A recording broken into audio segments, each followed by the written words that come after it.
This is LWT with the best of the laps from the Australian Grand Prix.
Hello there, welcome to Melbourne. Coming up, the best of the first round of the 2002 Championship, the Australian Grand Prix. Now, they've been complaining about their summer in these parts, and for the first time, we've had a rain-ruined qualifying session.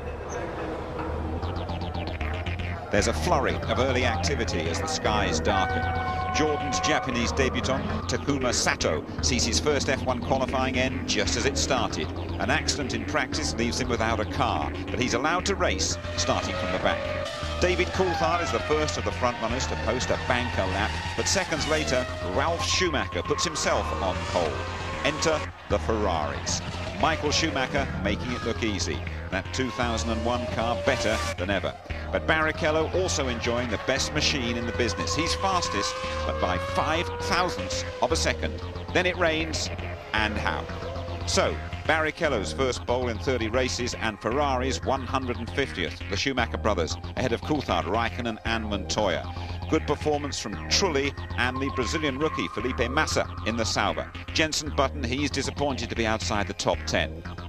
Solid work from the Toyota driver Salo and the Scot Alan McNish. Fine showing from the Aussie Mark Webber moves Minardi up at the expense of Jaguar. Eddie Irvine and De La Rosa have serious problems. Well, both arrows failing to get away in the parade lap, so they're in the pit lane. It's the Australian Grand Prix then with Martin Brundle and James Allen. 2 lights, 3 lights. You know what's coming, don't you? Ready? You ready? Let's go! Fantastic start by one of the Benzos. Ralf Schumacher challenges Barrichello. Michael Schumacher's got a poor start, but Ralf is motoring into second place, and he hits Rubens Barrichello. Huge accident! Oh my goodness! Rubens rear wings off. There goes Ralf Schumacher. And I think I'm going to have to restart it. There's an absolute yes. And one of the Bennetts is on fire. That's Jenson Button, Martin. Total carnage. It started with Ralf hitting the back of Barrichello, flying into the air, and then everybody shunting behind in sympathy. Schumacher, Michael that is, was slow away. They won't fix that car, Jenson. You'll have to jump in the spare car. Unfortunately, that spare car is set up at the moment for Jarno Trulli. So Jenson Button, that's too much bodywork to repair. Ralf out of the race. I don't see a red flag situation at the moment. Can't see any signs on our computers that they have the red flags out, but surely they must do so. That was the car of Olivier Panis, the BAR. There's Rubens Barrichello, the pole sitter. Here it is, Martin. Talk us through it. And what you're going to see is Rubens coming over to take the line, and he pulls. In fact, no, that was. Yes, in fact, it was Rubens. He'd moved over to the right-hand side of the grid and started to decelerate for turn 1 and just completely caught Ralf out. Ralf clearly nowhere near the getting on the brakes and just reared straight up the back, reminiscent, of course, of Villeneuve hitting Ralf Schumacher last year. And around goes the Ferrari through the air. Luckily comes down nose first for Ralf, and he has a fairly harmless tag with the wall. And there is Michael coming across the gravel. Coulthard in the lead of the race then. And then just carnage behind as everybody jumps on the brakes, and cold tyres, cold brakes, a lot of inertia, full tanks of fuel. You just can't slow them down. What a mess. Both Saubers look like they've been affected as you look at the flames from Jenson Button's car, which is now stranded at turn 4. The safety car is on the circuit. Maybe they're going to try and run it behind the safety car while they clear the mess, which would certainly play into the hands of David Coulthard and Michael Schumacher. Safety car deployed. Well, that amazes me, I have to say, with so much debris. And look, there were a lot of cars coming up the inside. They cut across the grass before they ever arrived into one, and that's why you had so many T-bone situations going. Here we see then onboard Ralph, and just connects, look, and oh, so nearly that flipped over backwards, and he's a passenger just heading towards the inevitable scene of the accident. Did you hear the engine noise though? And he's in the air. You he hear was the throttle still on just, it, wasn't he? He really was. Yeah. But was Rubens? Did you think Rubens braked a bit early for that corner? It seemed a little early to me. Well, I think he put himself up the inside to cover his position. Michael was slow away alongside him on the grid. Rubens went to cover. There's no point in them running back. It's under safety car. It's not going to be red flagged. So we have a scenario where you cannot restart the race, even if the spare car's ready for you. Bad news for the Sauber team, bad news for this man, Rubens Barrichello. So happy, so relaxed after getting pole position yesterday. We can tell you the driver's out. Jenson Button, Alan McNish, unfortunately, on his debut with the Toyota team. Felipe Massa, we've seen Rubens Barrichello as well, who's now talking furiously with Jean Todt, who's telling him, no, it's all over, Rubens, I'm afraid. Giancarlo Fisichella, a splendid qualifying for him, for Jordan in 8th place. He's out, Panis is out, Heidfeld is out, and Salo has come into the pit lane.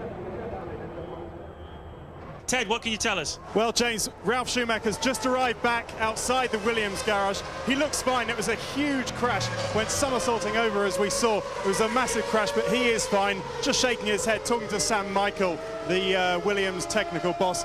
Now, we think Kimi Raikkonen is coming in. We think he's damaged his nose cone. Yes, here he comes in for a stop. They have a new nose cone for him. They're currently taking the car off the jacks. They will change the tyres anyway. And yes, they replaced the nose cone, putting a new one on with a new front wing assembly as well. He's gesturing towards Ron Dennis. I'm not quite sure what that's all about. But here we go. The tyre's on. The nose is on. He's not going anywhere. He's not going anywhere. There seems to be something wrong with the back of his seat, James. Maybe he's got some debris that's gone down the back. It's not really costing him any time. Because the safety car is out, he can rejoin, albeit at the back, but quite clearly there's some debris or maybe some gravel. He went through the gravel. Raikkonen locked a wheel into that first corner, went very, very deep into the gravel, and probably just sitting on some sharp stones. Imagine having just one stone in your shoe. Well, a seat full of stones, and he's really not wanting to pull 3 to 4G around a racetrack without pressing into his spine. But he hasn't cost himself any time, because the pack are behind the safety car. He will rejoin last, but hey, it doesn't matter this afternoon, does it? Now look, Ralph had a fabulous start, and this is why I suspect Rubens went over to cover his position. Rubens then started to come back, and Ralph unsighted, really.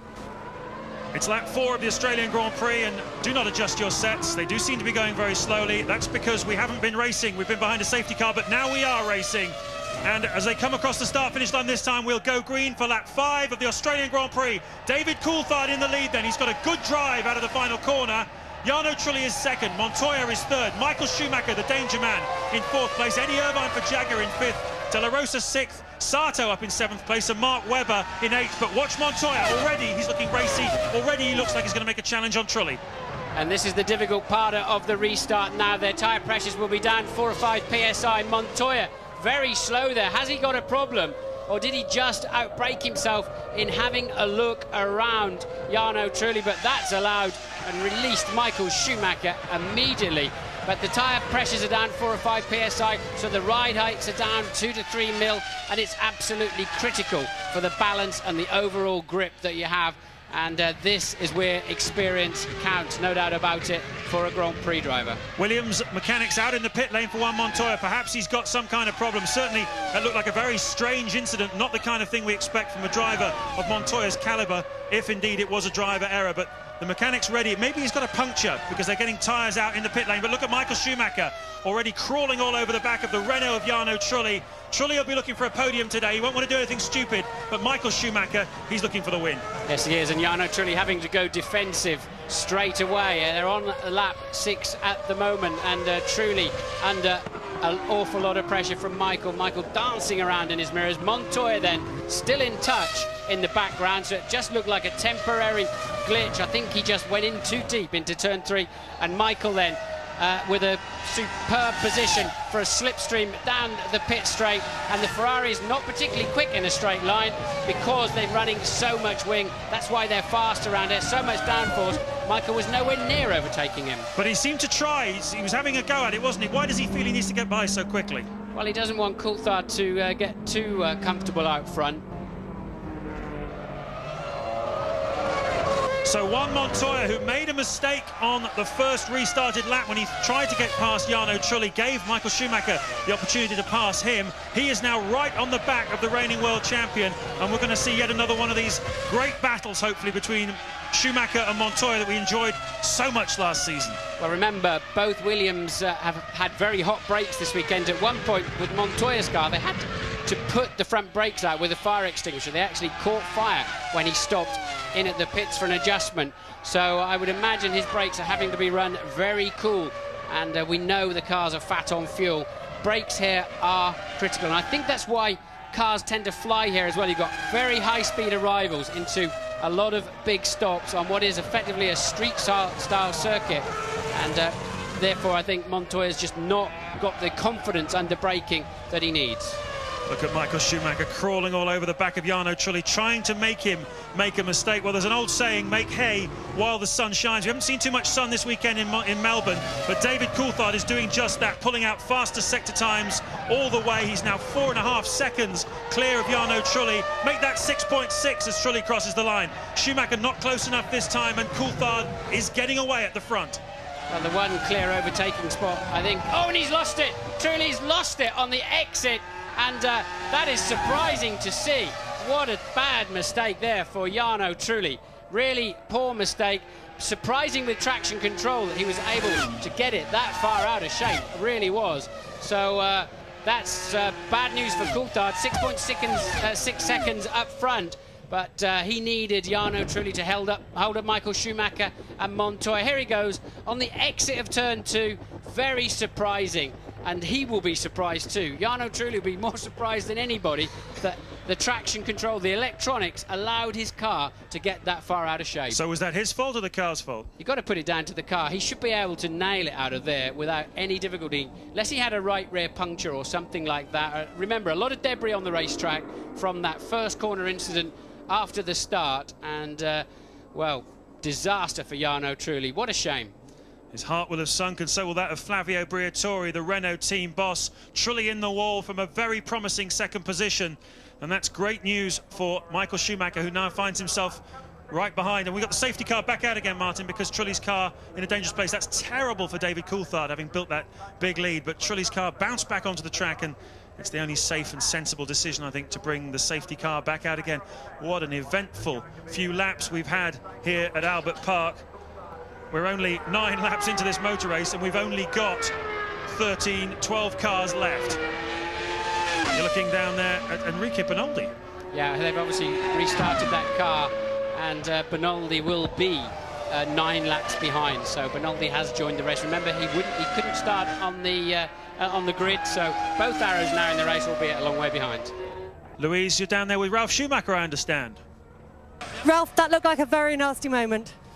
It was. I mean, it was a great start. A shame that I couldn't make use out of it. I mean, Rubens changed the direction twice too much, and that was the main problem about it. I mean, he was braking a fraction too early, but that is down to his decision. Lights out on the safety car this time, so I think we're going to get a restart here at Melbourne. And about time, because David Coulthard, Michael Schumacher and Juan Pablo Montoya are desperate to get this race going. So too is Eddie Irvine. He can't quite believe his luck, finding himself so far up there. So they've got to build up tyre temperature, brake temperature as soon as they can. Coulthard then leading the pack. He becomes the pace car. Pace car moving off into the distance. He can now take control of that speed. Coulthard seeming ready to attack then. He wants to get a good restart if he can. They're picking up speed, as you can see. And a lock-up from Coulthard into the final corner. We're still not racing yet. And Coulthard's off! Oh my goodness, before the race has even restarted, David Coulthard has made a mistake, and Montoya and Schumacher are gone. Yeah, Schumacher ran wide too. Montoya then gets a look at him as they head down to the first corner. Schumacher covers the inside line. Montoya says, I'll take the outside then, and sweeps into the lead of the Grand Prix. Very easily there for Juan Pablo Montoya. Now can he stretch away, pick up any kind of lead, and surprise everybody in the Formula 1 paddock? There's a replay. Coulthard blocks the left front, cold brakes or whatever, runs wide onto the grass, loses 4 places. He's now down into 5th place, David Coulthard, having led all of the Grand Prix so far after that first corner shut. Now Michael Schumacher in the Ferrari beginning to build up heat in those tyres and brakes, and seemingly moving back up onto the tail of the Williams. A fabulous move by Juan Montoya, wasn't it? Just like Brazil last year, off the restart, and you got a better drop than Michael Schumacher, as Martin was saying, side by side, and he made it look easy, didn't he? Yes, Coulthard went off. Schumacher seemed to begin to follow him off the road, and that's what gave Montoya the slingshot down the pit straight. Locked his wheels at the end, but just came off the brake pedal, turned the wheel, and it went in nicely for him.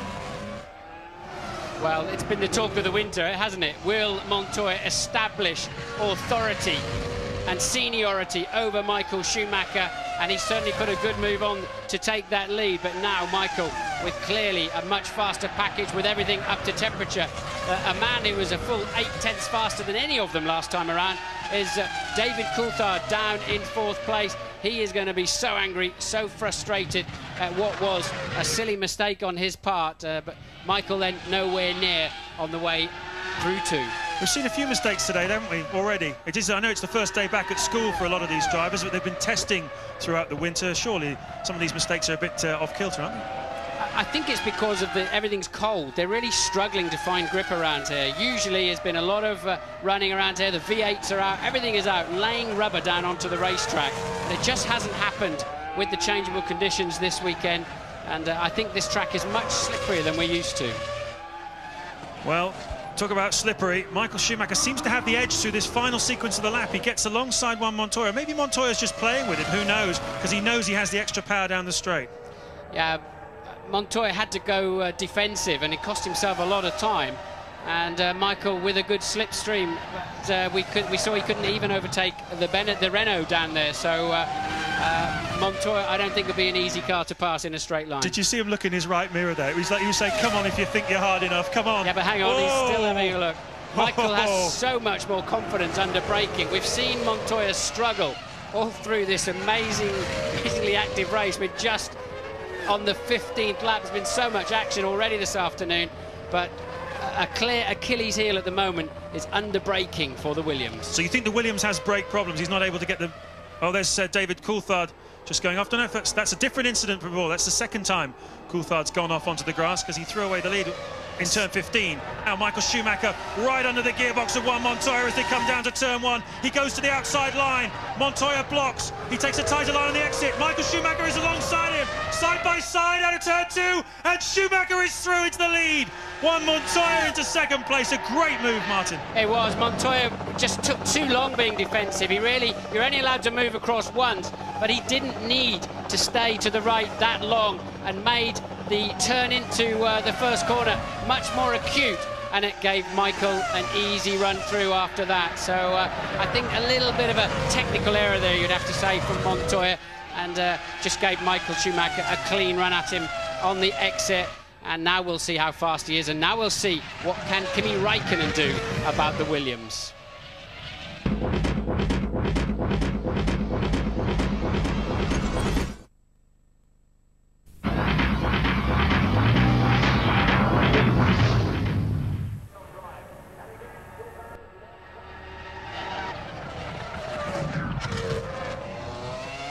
Michael Schumacher with another blistering 1:29.6 for another new fastest lap of the race. And that is turning into a disaster corner for David Coulthard this afternoon. That is where he went off before the restart when he was leading the Grand Prix and dropped back to 5th. He's now up to 4th, but it's cost him 21 seconds. So Coulthard then clearly with a problem. Coulthard with a technical problem. He is going very slowly. It sounds to me like his engine's cutting out, Martin. You can hear it stuttering and cutting out. David Coulthard is certainly no muppet, and he wouldn't go off the road 3 times like that without some kind of problem. Ted, What can you tell us? James, something is definitely very, very wrong with this Scotsman's car. About 10 seconds, 15 seconds perhaps before he spun, his engineer Pat Fry and the McLaren technical director Adrian Newey came off their pit wall and scurried with worried looks on their faces towards the back of the garage where they keep the computers, the telemetry, the engine management systems. I don't know if it's engine or not, but something's very definitely wrong. It sounds, I mean, there's no blue smoke, so it sounds like, as he's got two cars bearing down on him, sounds to me as if Coulthard's car had just been an electrical gremlin. Maybe they can adjust it in the pits, but now suddenly it's flying again, isn't it? Surely it's just picked up speed again. Yep, definitely going quickly. Perhaps the sight of Eddie Irvine about to pass him did that to him. Ooh. It's a bit close. Coulthard getting out of the way, though. Irvine moves up. Would you believe it, into fourth place for Jaguar. The entire Jaguar establishment, Niki Lauda too. That was a pass for position, Martin, and that's fourth place now for Eddie Irvine. Mika Salo, there was just being lapped as well. You saw him going through. Coulthard not coming into the pits, though. He's going by, continuing on. Presumably radio traffic between him and the team, just discussing what's going on. Well, remember, they can now change that car from the pits. For the first time, you can now communicate from the pits to the car electronically. And if there is an electrical gremlin or a mapping gremlin in there, because all of a sudden that McLaren took off, didn't it? And then suddenly stuttering back down again. So maybe they're hoping to address the issue and not waste time coming in the pits. So Eddie Irvine then, P4, he's now lapping still 5 to 6 seconds slower than our leader, and we are down to 10 runners still, with Bernoldi a full 8 laps behind as the 11th runner, but under investigation. It's a bit like watching a drinking competition to see who's going to fall on the floor last, isn't it? At the moment, we've got 8 runners in serious contention, with Mika Salo a lap down, Young on a lap down as well now, but Mark Webber is in the points for Australia at the moment. David Coulthard is stuttering along, but he's only 11 seconds ahead of the Australian. Could Webber get past him and take 5th place for Australia? We're approaching half distance in this race. There's been so much going on the track, we haven't even talked about race strategy, but I can tell you it's traditionally a one-stop race this, with that stop around about lap 31. That's what they've done over the last few years. And Mark Webber has passed David Coulthard. Mark Webber up into 5th place. The 25-year-old Australian driver making his debut in the Australian-owned Minardi team. We'll see him shortly, no doubt. He's gone past David Coulthard, whose McLaren has been misfiring and having all sorts of problems. And this is an unbelievable story here on the streets of Albert Park in Melbourne. There he is, and the crowd, as you can see, they're waving him on as he goes past the start-finish line. They're going to be waving and crossing everything for the next 33 laps. Will this car make it through to the finish? Has it been reliable enough in testing to make him dream, to make him believe it might just be possible to get points on his racing debut? And Louise is with Rubens Barrichello. Rubens, Ralph said you changed your line several times, but ultimately it was a racing incident. Is that how you saw it? I think it's if I wasn't there, he wouldn't have made the corner. That's as simple as that. So how do you see it then? Are you not happy with him? Well, I just even if he thinks that I move it too many times, I moved back to left probably a centimeter or so. If he wanted to overtake on the outside, he should have moved a lot further, and I didn't get in his way. He was just measuring myself, and then he didn't brake. So it's as simple as that. We can see on the diamond screen outside our window here that Jacques Villeneuve is off the road. Now you can see it for yourself. Villeneuve was in a points-paying position in 6th place, and he's crashed out, and that's very unfortunate for the BAR team. They've got a new team principal now, David Richards, who took over from Craig Pollock over the winter. A sort of Winter Palace revolution took place within the halls of BAR, the principal investors deciding that Pollock should be replaced by the man who's returned world rallying into a massive sport. And David Richards has left rallying in the hands of his lieutenants, and is running the BAR team. There's Villeneuve for the 2nd year in a row, walking away from a crashed car at Albert Park. We think Coulthard has finally ground to a halt. Yes, he has. And, well, he's had a miserable afternoon, hasn't he? 15 seconds, he's had to cruise around slow and off the pace because it's been sick. And now he's run out. And I think that's why he's been heading on. We've seen him fly off the road 4 times. It looks like he's got a box full of neutrals. Quite clearly, he's been having some gearbox problems of some sort, some kind of software problems, and you can hear him revving. It's just not prepared to go anywhere. the first of our scheduled pit stops from Mark Webber in 5th place. The only man who's likely to take a place off him is Alex Young, his teammate, but he's not going to do that. Now keep the revs nice and level, Mark. He's doing that. Hook it up to first gear. Make sure you got plenty of revs on. There's a fueling problem. The fuel flap hasn't opened. The fueler hasn't been able to get the hose on. But it was open when he came in the pits. I'm sure I saw it open when he came in the pits. Although it looks like, yeah, now they've managed to lever it open. And oh dear, they've already lost, look, 22, 23.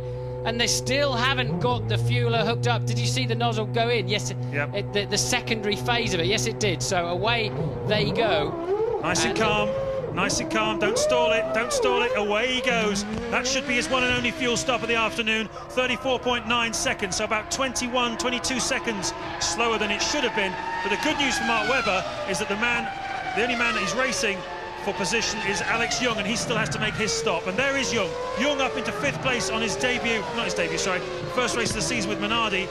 Was that a Jaguar behind Young? Yeah, it's Della Rosa, of course, who's one lap down. So Della Rosa, I think that will cost Mark dearly. There's no doubt about it. It will cost him some track time. Whether it costs him a position remains to be seen. But Raikkonen has obviously had the hurry up from the pit lane. He's suddenly done a 1:28.5. He's been told, get on with it. Montoya's coming in the pits. There is Montoya making his one and only stop of the afternoon, and suddenly Raikkonen is doing the fastest lap of the race, quicker even than Michael Schumacher, of course, and the team won't be best pleased that he's been carrying that kind of pace around with him. And we see the Ferrari mechanics in the pit lane too. They've reacted to Montoya. They know that now if Michael comes in, no way Montoya will leapfrog in front of him. Decent looking stop then for the Williams team. Those tyres look very new to me. Generally speaking, the Michelin tyres, as used by Williams, McLaren, Renault, have been running well and truly scrubbed in. They put a lot of laps on the front tyres and put new rear ones on. And you can see confirmation of what Martin was telling you about Raikkonen's fastest lap. But Michael Schumacher into the pits this time by. In he comes, the race leader, enjoying a 22.5 second lead over Kimi Raikkonen. And, well, it's going to not be... in fact, I think Raikkonen may well take the lead. A question mark now is, how much fuel has he got? Obviously, Michael will get him back again at his pit stop. But for briefly, I think briefly, Kimi Raikkonen might well lead a Grand Prix on his debut for McLaren. It's a relatively short stop, of course, because there's 20 laps or so to the end of the race. So I think it'll be absolutely touch and go whether Raikkonen clears, and no, he's not. Michael is going to retain the lead of the Grand Prix because it was such a short fuel, and the reason is Raikkonen, I believe, is in the pits this time around. Yes, he is. Ted. Raikkonen is indeed in the pits, Martin. The fuel's on. His first pit stop for McLaren. He's well used to them by now. The fuel hose is away and he's away. It's a decent enough stop. About 10 seconds, was it? 10.6 seconds, Ted. We can see you in the corner, but Kimi Raikkonen then, I thought he was about... Oh, and he's gone completely sideways into the first corner. No harm done, but that's not going to help his cause in putting pressure on Juan Pablo Montoya. Here he goes, look, cold tyres, and whoops, there we go. Had to give it an armful of opposite lock, and a trip across the grass, but absolutely no harm done. So another McLaren takes the grass. Cold tyres, Martin. Why so much more slippy? Why you got to be careful with them?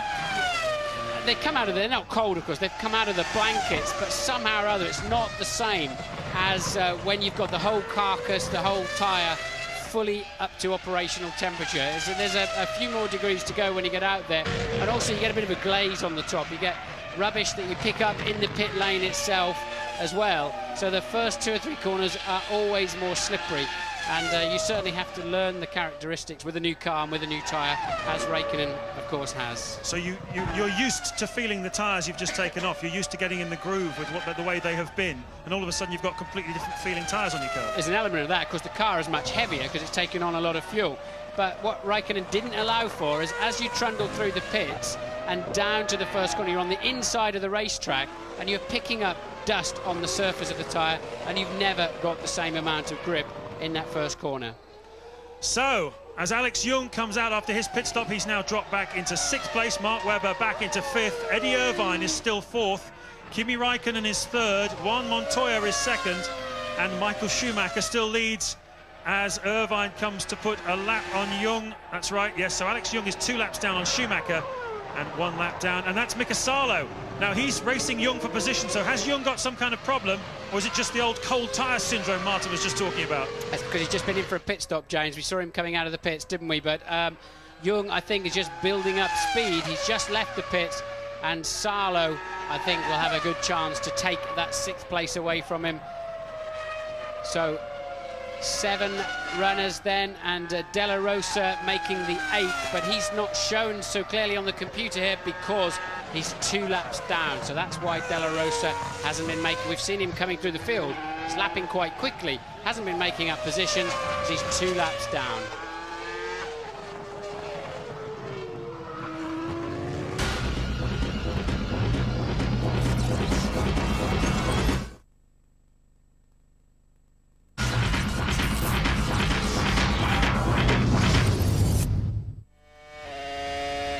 Kimi Räikkönen has never been on the podium. This, of course, is only his 2nd season of racing, but we think of him as having a stunning debut year last year as he goes through turn 4 there.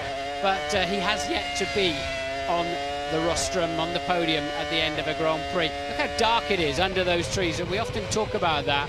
And 6 is a tricky corner, but this year we haven't seen any drama at all down at turn 6 there. 8 was the sweeping right-hander into turn 9. The curb on the inside, slippery on the exit. You just have to be a little tiny correction. Car not working too bad in those type of corners, it seems. It's the slow ones. Now look, you can't see where the apex is. There it is. It's an act of blind faith to turn in there from 185 miles an hour down to 125, building back up again then to well over 180 miles an hour. And a challenging turn turns in, just nips in a bit at the end. That's where Sato smashed up the Jordan on Friday. And this is a corner where we all crashed in year 1, and since then we've not had any problems. I think that one caught us out, and once again a big understeer, braking a bit too late, and the final turn quite cautiously on the throttle over the start-finish line now, staying to the left, ready for the first right-hander. Well, his teammate David Coulthard may be out of the race, but he's enjoying a chat now with Louise Goodman. I'm not sure if he's going to be enjoying it, but there you go, James. David, you seem to have all sorts of problems from quite early on in that race. Yeah, I had a gearbox down selection problem, which caught me out obviously at the start, and then when a few laps in, it threw itself into neutral, and then but later on in the race it jammed in 6th gear. Were the team trying to fix that from the garage? Was there anything they could do to help you? Well, they obviously get the telemetry, so we can try and get an understanding of what's going on, and naturally we've got certain defaults, but there was nothing that was able to help that, because I think obviously something's broken inside the box. Big disappointment, because you must have thought your luck was early on early in that race when you took the lead. Yeah, obviously I was well, first of all shocked when I saw Ralph over the back, and naturally your first concern is with him, but knowing that that's all okay, then as a race you naturally take the places that you gain through incidents, and I thought things were looking good, and then obviously when I first had the problem and ran wide, I thought, this is not looking good, and then I was running clear for a while, and then obviously it became terminal. Now, there is an interesting battle going on, because in 5th place, Mark Webber, the Australian on his debut for the Minardi team, is holding on in 5th, but Mika Salo lapping 1.5 to 2 seconds a lap faster, and if he carries on at this pace, he's going to catch the Australian before the end of the race, Martin. He certainly is, and he's been taking a good 2.2 seconds. Salo, that is, taking that time out of 5th place man Mark Webber for some laps now. So Webber's going to have to step back on the gas. He mustn't think, okay, 2 points in the bag if I just keep it running. He's going to have to fight long and hard, I think, to keep that 5th. Salo homing in on him. Jung, though, is out of the picture. The 7th place man, De La Rosa 8th, we know, is 5 laps behind the leaders and 2 laps behind the back of the pack, so he's not going to be an issue. Lap 55 then, just counting them down to the finish, and everybody in the Minardi pit will be counting the laps down. Mark Webber now just 3.6 seconds ahead of Mika Salo. You'll soon be able to look at a picture of Webber and see Mika Salo in the background. That's how close it's getting. There's the race leader, Michael Schumacher. And with so much going on, so many fantastic performances, I have to ask you, who's your driver of the day? And it could be anybody here, really, couldn't it? I think it could. I mean, it's an odd day, and you can't read too much into those that pick up points that haven't. I mean, it's great for Mark Webber, it's great for Jaguar, it's great for Toyota. You can't really read too much into it when you've got cars flying through the air, and we lost 9 cars in the first corner of this Grand Prix, if you remember. It's got to be Michael, really. Stayed out of trouble, was biding his time till he got past Montoya. Good move around the outside of Montoya to retake the lead. So I think it'd have to go to Michael Schumacher. But all of these guys have been through a fairly traumatic afternoon. So Martin Brundle's driver of the day, Michael Schumacher, not for the first time, and I've no doubt not for the last. There's Mika Salo, though, the bogeyman of Australia. Look at that. It's 2.37 seconds, and we've still got only 3 laps to go. Can Webber survive in 5th place? It looks like he's going to score a point anyway, because Alex Young is down in 7th and Pedro de la Rosa no longer classified, but Salo on the attack. He wants points for Toyota on their debut. Well, Mark's realised what's going on now, and he's got back into the 1-minute 33s, and last time around actually was a 10th faster than Mika Salo, so he's not going to give up that place easily. Salo's, of course, got a lot more experience behind the wheel of a Grand Prix, has led Grand Prix for Ferrari at Hockenheim when he replaced Michael Schumacher after he broke his leg. So, you know, Mika Salo does have a lot of experience. This is Mark Webber's first ever Grand Prix. Hacksawing away at the steering wheel, lost himself 1.5 seconds in there, smoking the right rear tyre. His traction control is not working that well, and now Salo is just going to smell his prey and realise that Webber is struggling to maintain this pace. It's not really fitness, surely, Martin, because Webber's only 25. Mika Salo's a veteran at 35. And we know Webber is very, very fit because he cycled from John O'Groats to Land's End recently. But a strange mistake there. He's just gone in, he's trying very hard. I think his tyres are getting down a little bit. That cost him dearly. But fitness is one thing. Grand Prix race fitness is entirely different. You use your muscles in a different way. You're strapped in the car so tight, much of your body can't function properly. So I don't know if Mark Webber's managed to complete a non-stop race distance in a Formula 1 car. I suspect not. He's certainly completed plenty of race distances in a Formula 3000 car, but they're much shorter, much lower G-forces. And look at Salo thinking about a way to get past this Minardi. It's powered, the Minardi, by the Asia-Tech engine, formerly the Peugeot engine, and it's the least powerful engine in Formula 1.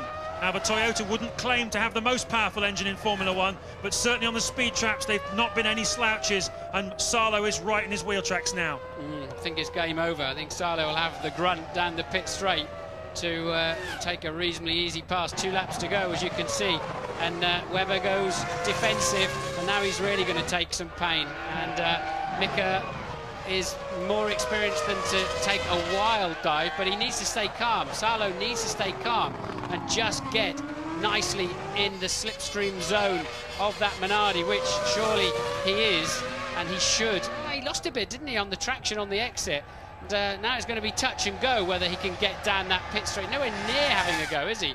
He did not have the drive off the last corner. Mark Webber will be very pleased to know that. Salo did not have the traction off the last corner, even if he had the grunt down the straight. Well, it's very interesting, Martin, because I was listening to Salo doing his practice starts, and it didn't seem to me that the traction control... Salo spun it! Oh, Australia rejoice! I'm sorry, Mika Salo, I'm not against you, but Australia certainly is. He's thrown it away with 2 laps to go, and Webber can really put the hammer down now, Martin.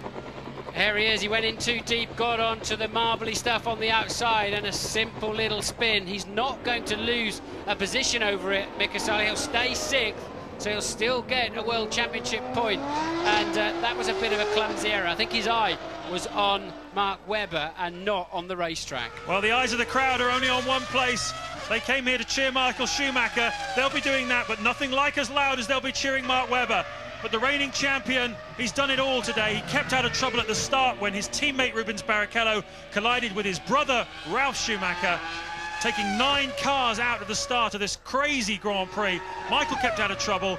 He managed to start 4th at the restart, and he had Juan Montoya, David Coulthard and Jarno Trulli to contend with. He picked them off with precision, made a small mistake which allowed Montoya to pass him, but he then repassed Montoya in a battle of attrition between the 2 great fighters of Formula 1. He then kept his nose clean. Ferrari have been clever. They brought the 2001 car here, asking for reliability.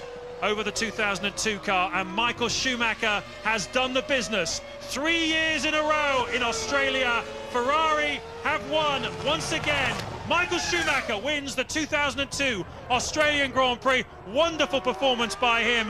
Juan Montoya is going to finish in second place. He's 24 seconds behind on the road, and Kimi Raikkonen on his debut for McLaren will get the final podium position. 2 arms aloft though for Michael, and as you said, Martin, a pretty perfect drive today. I think it was, and he didn't lose his head, did he, early on. 6 points then for Montoya. Raikkonen still snaking around in the background for his first podium in Grand Prix racing and 4 World Championship points. Let's just run through the retirees while we're waiting for... Well, Irvine's a lap behind. Everybody else is a lap or more behind. Irvine in 4th, 1 lap behind. Webber to pick up the final World Championship point of the afternoon. And there then the crowd are rejoicing. They've seen a Ferrari win. They've seen an Aussie come home in 5th. Just running you through the retirements. Coulthard, mechanical problem. Villeneuve lost a rear wing, we think. Frentzen disqualified. Bernaldi disqualified for for pit lane and start infringements. Sato caught up in the shunt and lost time a little bit later on in the first corner. Trulli spun out. We think he lost his traction control. Spun out while he was well up in the top 3. Barrichello taken out in the first corner by Ralf Schumacher, who ran into the back of him. Fisichella then caught up in that accident, as was Massa, Heidfeld, Button. We saw him on fire trying to get back to the pits, but it didn't happen. Panis and McNish also then all out in the first corner as Mark Webber punches the air, celebrates with the crowd. Webber's punching the air as hard as Michael Schumacher, isn't he? Oh yes, oh yes. It's like sinking the last putt in the Open. The tears, the emotions.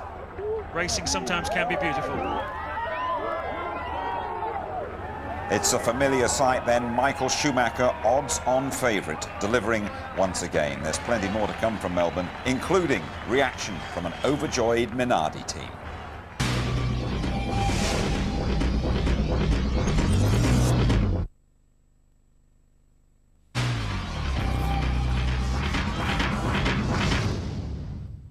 And you're back with us in Melbourne, where Michael Schumacher has become the first man to win the Australian Grand Prix 3 times in a row. But Aussie rules in these parts in the shape of Mark Webber. Unbelievable to finish my first Grand Prix in the points, and I've got to thank this guy here as he's trying to help this small team get to the front, and we've got to enjoy this moment, but we've got the rest of the season ahead of us as well, and this is a great start for us. Congratulations, Kimi, on the podium at your first Grand Prix for McLaren. Yeah, thanks. It was quite an interesting and difficult race for me, because in the first corner there was shunt and I got something under my car and nothing happened when I still tried to steer the car, and I was very lucky to get back on the circuit. After that, how was it for you? Was it a quiet race or a tough one for you? No, of course it's always tough if you start from the last place and try to get as many places back up as possible. But yeah, the end of the race was some good fight with Montoya, and then I'm quite happy for the results. It was a great race for you, Juan Pablo. Did you expect to be second at the beginning of this weekend? I was expecting for a good result. After qualifying, I was really disappointed. I was really pissed off, actually, because the potential was there to be in the front. But luckily enough, paid off. You know, everything's got a reason, and it worked perfectly. There was a mega fight with Michael, but his car was just too strong, right? Like, you know, in a Ferrari here, you know, since the first practice, they've been in a class of their own, and we couldn't really do anything. 10 points, victory, ideal results, except that we have only one car in the top. Well, but for us it has gone well, and I'm obviously delighted and happy.